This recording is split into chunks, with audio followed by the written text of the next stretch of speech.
Yep, that's right, it's time to review yet another set of handheld spin-offs. Perfect timing since I've both finished the Mega Man Game Boy games and just started on Donkey Kong Country.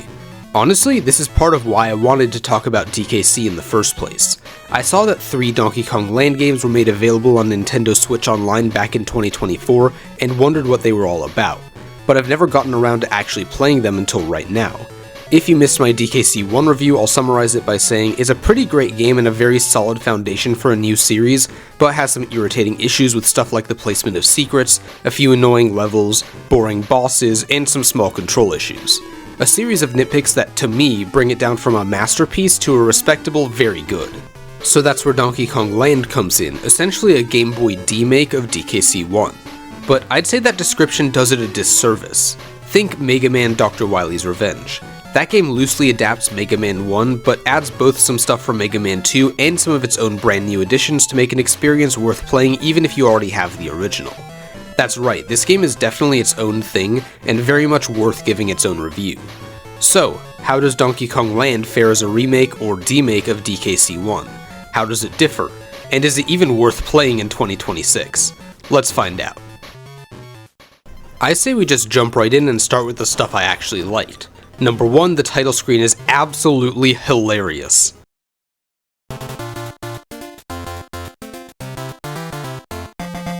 I nearly choked on my drink when that showed up on my monitor, and I am not kidding. Truly cinematic. But yeah, that leads us to the first huge positive I wanted to bring up, the music. One of the reasons DKC 1's music is so beloved is that it approximates real-life instruments shockingly well for the time of release. And that goes along with some great compositions you'll remember until the day you die, and a strong sense of atmosphere. Well, the Game Boy can only do 8-bit chiptunes obviously, which means the sound can't really translate properly. So in comes Rare composer Graham Norgate, along with DKC 1 composer David Wise. Together they create a much more upbeat and bouncy soundtrack that fits perfectly with this game's less moody tone. Some of the best DKC songs sound surprisingly great in this style. For my first big hot take of the video, I actually like this game's version of Gangplank Galleon better than the original.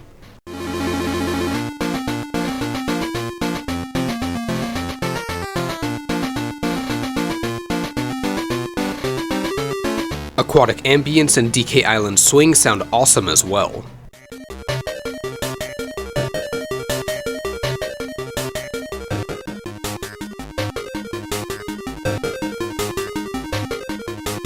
Some of the less memorable tracks have been reworked to be more melodic and catchy here too, like Voices of the Temple.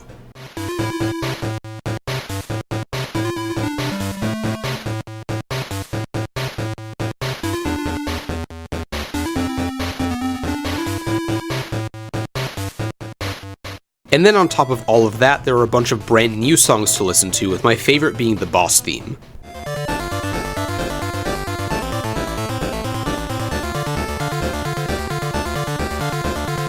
It's just way better than I could have expected, and easily makes my top 5 Game Boy soundtracks I've heard so far. It's not like the Game Boy is the pinnacle of audio achievement or anything like that, but great job nonetheless. And why do we have all these new tracks in the first place? Well, the main reason I say Land is more than just a demake is because not only does it include all new level design, but brand new worlds and themes as well. In addition to the jungles, caves, coral reefs, snowy mountains, and temples from the original game, we now have pirate ships, clouds in the sky, underwater ruins, construction sites, city skylines, and, whatever this is supposed to be. And these are all rendered in just as much detail as the other locations. Although, maybe a little too much detail sometimes. Even on modern screens it's a bit tough to see what's going on, which does adversely affect the gameplay. Still, the new themes fit right in and add some variety to make this game stand out as more than just a retread of DKC 1. And surprisingly, the level design is actually pretty good. Despite the far lower power of the Game Boy, most levels still do something to stand out. And there are some real gems in here too. Like, let's look at Deck Trek. You thought the pirate ship levels were from DKC 2? Nope, they actually originated here, and this one is really fun as well. It's pretty long too, with so many different uses of the main mechanic, climbing the ship's rigging. And at the end, the level actually links directly into the overworld. Take a look here and you'll see 2 different paths, each blocked by a rock. So at the end of Deck Trek, you pick up a bomb which lets you blow up one of the rocks, allowing you to go to one of 2 levels. It's nothing amazing, but it was still pretty cool the first time I saw it and adds a bit of spice to an otherwise very simple game. Let's look at a few other ones I like. Arctic Barrel Arsenal is a mashup of Barrel Cannon Canyon and Snow Barrel Blast. A simple idea, but it works, and barrel cannon levels are usually really fun. Although, I will say that the controls for the cannons are pretty terrible when you are able to move your character, so thankfully this level focuses more on the cannons that shoot you in a prescribed direction. Similarly, Button Barrel Blast is a nice and short little level that takes place right before the end of the game. This one asks you to press these buttons to rotate the barrels before you jump into them, and includes a fun and easy secret where you shoot yourself straight down towards this banana. In my opinion, this kind of simple gimmick level is what this game does best. How about Mountain Mayhem and Landslide Leap, based around these rocks falling between platforms?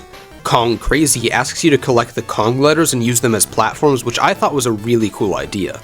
Oh, and then there's Sky High Caper, an absolutely insane and extremely long level where you ride this tiny platform that changes direction when you jump on it or it touches a border. It's long, difficult, slow, frustrating, and let's be honest, I'm probably the only person in the world who likes it anyway. It's gimmicky nonsense, sure, but I often like gimmicky nonsense in platformers.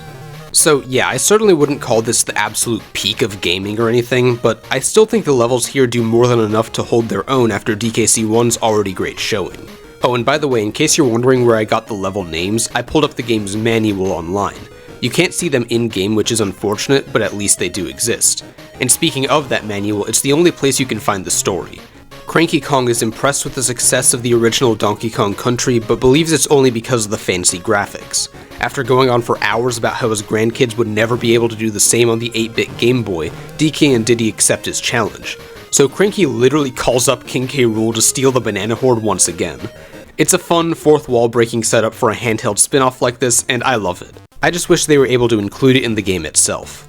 Anyway, it is nice to have good levels, but Land goes a bit further and actually improves significantly over DKC1 in some ways, specifically the bonus rooms. Among the 30 platforming levels, there was only one single bonus room I had to look up in the entire game, and even then the location for that one would have been fine if not for the graphics being hard to parse through at a glance. If I could complain about anything, maybe they can be a bit too easy to find, but that's a worthwhile concession for a handheld game like this. And I find that instead of being difficult to find, more of them are difficult to enter instead, which I think is often more fun. For instance, in Landslide Leap, you have to jump off this flying pig enemy and go as far as possible to the right to find a bonus room. I found this first try, but man was it satisfying. Or Pothole Panic, which makes you push a tire to the left off this platform, then push it back to the right on a lower layer to get inside. In Balloon Barrage, a level notable for not having a single balloon in it, by the way, you can follow a thrown barrel into a pit, which somehow was enough of a signifier to me. There are also these ones where you land on a hole from high up and a rope pops out and takes you to the heavens. Once again, none of these are anything too special, but the only truly amazing secret locations I can think of in DKC1 are taking Expresso to the platform in Ice Age Alley, and some of the ones where you roll a tire a long way. And they're more consistently not annoying in Land, thank God. Plus, the minigames are better as well. A higher percentage of them are basically short levels, rather than just asking you to select a barrel or something like that. Unfortunately, like in DKC1, you don't have to complete the bonus rooms to make them count, so you don't have to see the cool level design they made here. That feels like a bit of a waste to me.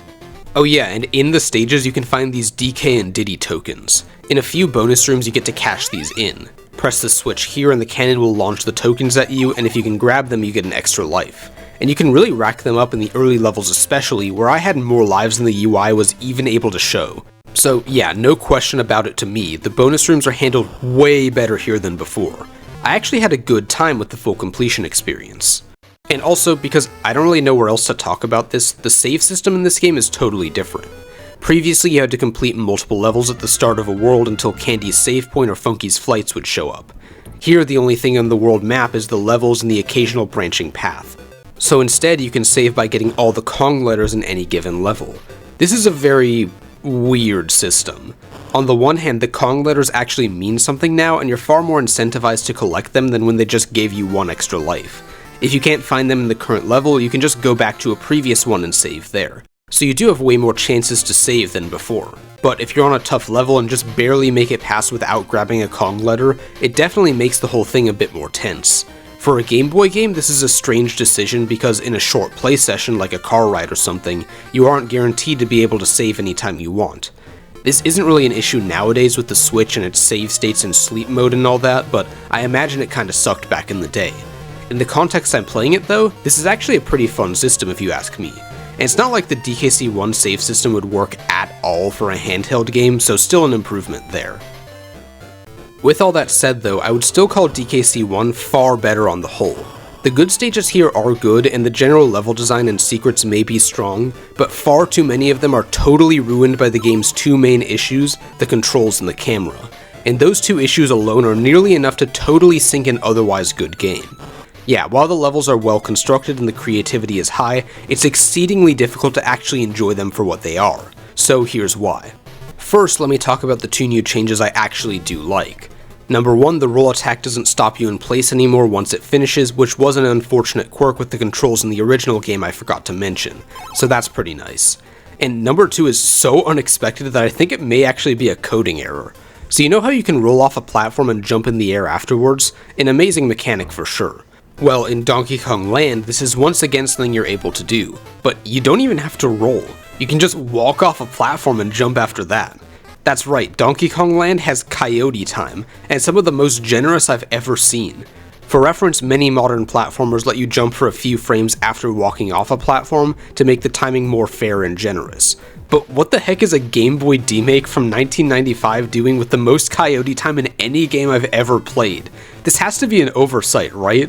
Whatever the case, this saved me on dozens of occasions, and I intentionally used it to extend my jump at times, so thanks, I guess? You'll still be roll jumping a lot, but this is a really nice quality of life addition I never would have expected to see. Okay, positives over. Donkey Kong Land has some of the worst controls I've ever seen in a platformer. On paper, they're similar to those of DKC1. You have all the same moves as before, and doing the same action generally leads to the same result. But the actual feeling of playing the game is like trying to do Olympic backstroke in a vacuum-sealed container of molasses. The team spent a lot of time attempting to recreate the original controls, but ran into some limitations on the Game Boy. Because of the extremely detailed graphics and level design, as well as including more resource-intensive elements such as slopes and animations for collectibles, they had to sacrifice some less essential things. By the way, yes, apparently slopes are resource-intensive on the Game Boy. Yikes. You can't see both Kongs at the same time, and the only two animal buddies are Rambi and Espresso. But worst of all, moving around doesn't really approximate the original physics at all, despite the fact that it's clearly trying to. The momentum is just way off and feels borderline randomized at times. Your run is terrible, as the roll attack has a weird amount of startup to it, then when you finish the roll and keep running, you eventually just get a burst of speed out of nowhere with no indication whatsoever. And that's just when you're on the ground. The air control feels so heavy, almost Castlevania-like, which in a game like this is a very bad thing. You can get locked into your current movement so easily, and while you can change direction in the air, it just doesn't work the way you'd want. Jumping on enemies is a surprisingly big part of the levels here, and when you do this, you often get rocketed straight forward in a way that feels so unnatural. Past what I've already said, I don't know how else to explain it. This is one of those games where you pick it up and immediately say, alright, level 1, let's get started. Oh! Honestly though, for the first half or so of the game, I was able to work with these controls just fine. They're annoying and imprecise, sure, but usable. But when you get to the later worlds like Chimpanzee, Clouds, and Big Ape City, the game really starts to fall apart. Before we get to that though, let's talk about the camera, with issues too numerous to count. First, and something that's honestly to be expected for Game Boy, the screen crunch. This is a small screen you're playing on, so enemies are bound to surprise you before you have time to react. Like the controls, it's not too bad at first, but the problem only becomes more evident with time. Next, we have what's in my opinion something far more egregious. The bottom of the camera acts as a bottomless pit, instantly killing you. Now you might be saying, wait, isn't that what every game does? Nope, take a look at this. I climb up a rope and jump on a platform. Then I jump back down and the game decides, nope, no need to move the camera down, instant death for you. But if you grab the rope and slide down, this doesn't happen. I can only speculate why this is even a thing that can possibly happen at all. Maybe it's another trade-off where the graphics take up too much memory and prevent large pieces of the level from loading in? Who knows. Whatever the reason, every time it happens it just makes me want to shut the game off. And all of this culminates in the two worst levels in Donkey Kong history, Skyscraper Caper and Oil Drum Slum. I can't even begin to describe how unfun they are. First, Oil Drum Slum, the lesser of two evils. This one focuses on these oil drums which have fire spout from them intermittently. The hitboxes are just so bad, and it's hard to tell when and where you're gonna take damage. Doing any platforming here at all is an absolute chore with screen crunch everywhere. Oh, and this also has the worst bonus rooms in the game, with this one where you have to jump on a tire hidden in the over-detailed graphics. And the other one is a good location, but look at this. I throw the TNT barrel to blow up this oil drum here. I go down into the path that's opened up and miss the barrel. How silly of me. I then go back and oh, the oil drum has respawned? And the TNT hasn't? Great. Oh, but you thought that was bad? Even worse is Skyscraper Caper. Take everything I just talked about and, oh, by the way, this is also the level where I showed the camera killing me. The whole level is based around climbing ropes as enemies attack you, and hey, guess what? Ropes control like absolute garbage too. You can literally jump over the rope if you go off the top of the screen. Like, how does that make any sense? Turning to the left or right plays a half-second long animation that locks you into place for some reason. Ew, no thanks. There's this rope here where it looks like there's a secret down there. Oh, never mind, how stupid of me. The enemy screen crunch deaths are second to none here. Why don't we play a quick compilation?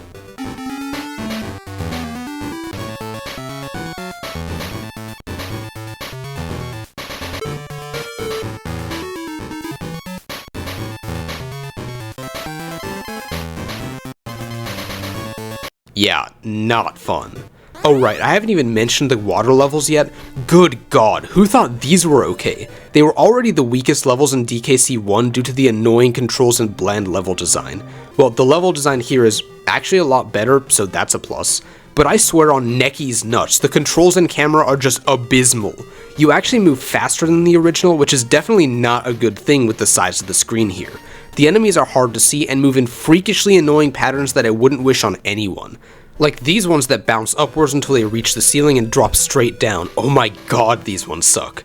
And the worst part is that the camera moves wherever you're currently looking. Since you have a good amount of momentum in the water, the way you slow down is by moving in the other direction, so you'll be shaking the camera back and forth constantly, a headache-inducing motion that also further obscures the already difficult to see enemies. Playing these levels is like, no, please, wait, help, oh my god, what is happening? No, why? Okay. Wait, no, and repeat. This makes every underwater stage absolutely harrowing to play through. And World 2 is Kremlantis, which, you guessed it, is primarily water levels. 4 out of the 7, in fact. Okay, I lied, 3 of these levels are bad. The last one, Nautilus Chase, is actually really fun despite everything working against it. This Nautilus enemy chases you the whole time, and my god is it scary. The level is long, difficult, intense, and I kinda love it for that. Especially because the level design holds all these mini branching paths and secret shortcuts for extra lives in the Kong letters, so you get a pass at least. I don't know though, there's not much else to say. Oh, except the bosses are really lame, even worse than the selection from DKC 1. They're freakishly simple, far too easy, and just overall not fun. Until you get to King K. Rool, who actually does take a bit of effort to defeat. And this fight is the definition of cursed. I swear this whole thing looks like a joke. K. Rool is tiny, and just listen to this absolute unit of a sound he makes when he runs.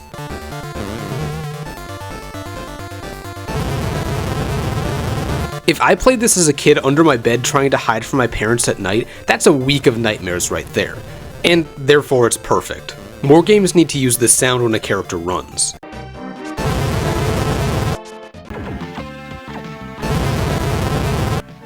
This whole fight feels fake. I don't know how else to describe it. Like, I don't understand how this is a real thing put in a real game by a real group of people. It gives off Mega Man 2 on the Game Boy Dr. Wily energy. By the way, fun fact of the day, I think this is where K. Rool's down smash in Smash Ultimate comes from. If it is, I love that the Smash team used such an obscure reference like this. Now that is pretty cool. But what a fittingly strange way to end a similarly strange game. So yeah, that was... yeah. Donkey Kong Land is a game that's so close to being really good, possibly on par with DKC 1 or better, and then the control and camera issues alone are enough to mostly derail that. But despite the fact this is clearly an inferior experience, up until the last few levels I was still having a lot of fun. Yeah, I mean it. The level design is generally really good, the 100% experience is significantly better than before, I love the surprisingly great 8-bit music, the many cool new ideas, the great level theming, and so much more. The positives here are pretty awesome. Up until the worst parts showed up, I was genuinely feeling like giving this game a strong recommendation and calling it a bit worse than DKC1, with the controls being the only reason it's worse at all. But as the levels got longer, more difficult, and more frustrating, and the design started failing to consider the bad camera and controls, it really just fell apart near the end. So unfortunately, I can't go any further than saying this game is just okay. It's not super turbo garbage that needs to be set on fire and thrown in a landfill, but the issues do mean it's definitely not great. It's very comparable to something like Dr. Wily's Revenge, a fun game in a lot of ways that does some cool things and plays around with its inspiration, but in the end isn't quite as fun as it should be due to other issues. I think those Mega Man Game Boy games are definitely a bit more polished and feel more complete, but this one is way more ambitious, which I respect. And hey, I still do have a bit of a soft spot for games like this, so I kinda like it anyway. I can recommend it to people who love Donkey Kong Country and are curious about it, but not to the average player. Just know what you're getting into before you play something like this. If you can look past the Game Boy jank, there's a good time to be had, but otherwise, maybe it's best to run away. So, if you enjoyed the video and haven't yet, why not subscribe to the channel? I'm interested to see how many of you have actually played this game before and any thoughts you might have. There's a lot more DKC content on the way and more Mega Man, of course. Plus, I've been working on my first Dragon Quest video, which should be out in the, hopefully not too distant future. So, see you then, and thanks for watching.